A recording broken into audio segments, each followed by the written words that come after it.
So why do we hold on to the control so much? Because it feels safe. It feels familiar. You don't need the scales and the measuring tape to tell you if you're doing good. What bad thing would happen if you ditched the scales and stopped weighing yourself? I used to think that as long as the number on the scale was going down, I was in control. That my health, my wealth, my overall fitness was all in balance. But the feeling of control in this case was just an illusion. You know, it took me years to understand this. Peace does not live in the number on the scale.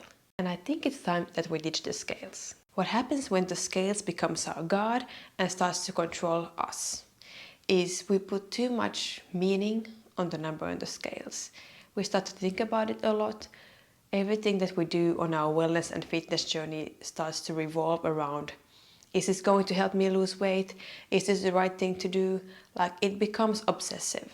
And that's never healthy. And this advice is coming from somebody who had an eating disorder in their teenage years and who has been restricting their eating and workouts for over a decade in their life. And I know that there are so many other people on the other side of the screen that are feeling the same feelings that I've been feeling when I was younger. That's why I made this video, to encourage you and to show you that there is a better way to live. Life is unpredictable, and we humans, we really want to feel in control. One way to feel in control is to restrict your eating, be strict with your workouts, and try to just feel like you're in control in all areas of your life. But the feeling of control is always an illusion.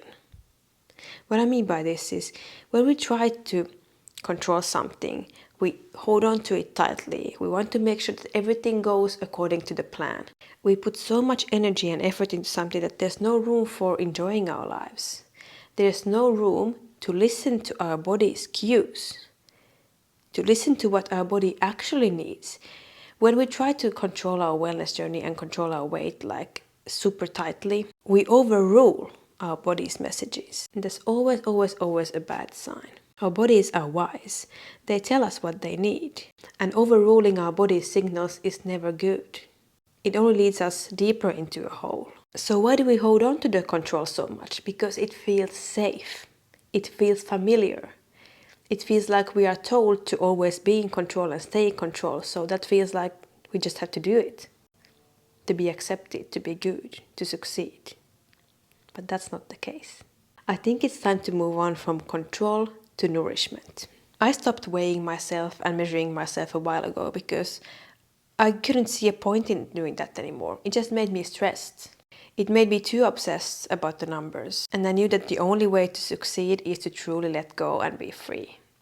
There are so many other ways we can track our progress, because now I know that when I talk about this, there's going to be people asking me, Minna, how can I then track my progress? I want to know if I lost weight. I want to know if I'm getting healthier.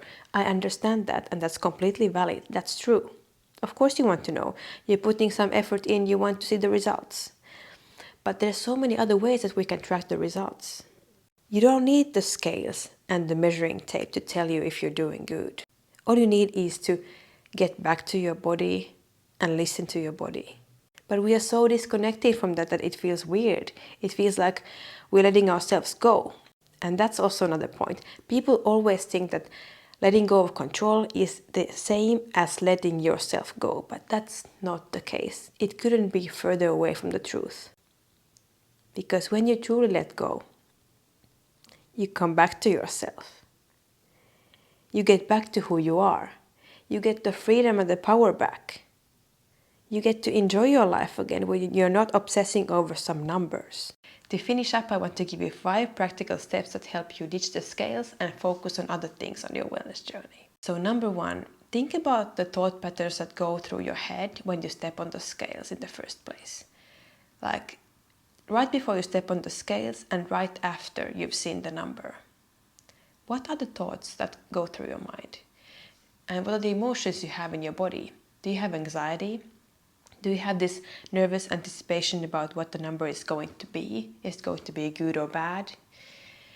Do you have this stress because you have to step on the scales? Like, if the answer is yes, if it's more negative than positive, it is time to ditch the scales. Number 2, remember your worth. Remember who you are. Like, you were born worthy, you were born deserving. You don't need to chase it outside of you, you don't need to chase it on the number on the scales. You have to remember who you are and decide that you no longer are willing to chase a number on the scale, because that's only messing up with your head. Number 3, you're going to hide your scales. I don't care where you put it, bring it to your mama's house, throw it out the window, whatever. Just hide the scales. Then you have no longer a temptation every single morning or every single Monday to hop on the scales. It doesn't mean you can never hop on the scales again. You're just having a break from it and seeing how it affects your mental health. Again, I want to emphasize, letting go of control is not letting yourself go. It's not the same thing. It is freeing your energy, freeing your mind to actually enjoy your life more and to focus on things that are much more important than the number on the scales. Number 4, if you feel like you can't let go of control completely and you still want to track something, you can track other things. You can track your mood, your energy levels, your sleep, how your clothes fit, your overall well-being. Those are all good things you can track. Your water intake. There are so many other factors that play a role in your wellness journey. Track those if you like. Finally, the 5th step is to replace that old ritual of stepping on the scale to something better. For example, loving affirmations in front of the mirror. That's a very good one. Or maybe journaling, something that brings you peace and uplifts you. Next time you feel like you want to step on the scales, you don't. And instead you look into the mirror and you tell yourself, I'm beautiful, I'm confident, I'm worthy, I'm on the right track, I'm proud of myself. I think it's time to ditch the scales for now and understand that your worth is not defined by a number on the scales.